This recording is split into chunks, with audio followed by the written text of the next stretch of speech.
vai com calma. Devagar, devagar. E o sanduíche de Cauã. Que hora você Eu nem sei que hora. Você vai trazer! Ninguém usa relógio aqui? Não, pra quê? Nós vamos sem compromisso. É. São 16h29. Aquele 4h30 da tarde. Eu tenho que ir lá pegar as coisas na padaria. Então vamos lá. Beleza. Pega teu chinelo aí, vem. Seu chinelo. Tá esmagado. Não, bem esmagado, bem quieto. Chegava assim. Eu vi que Tava bem bom. Ai, nossa. Começa a suar e começa a coçar. É minha vez!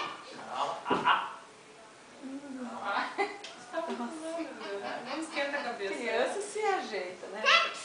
Oi. Dedo. Pode? Calma que você esmagado. Ele gosta de ser esmagado.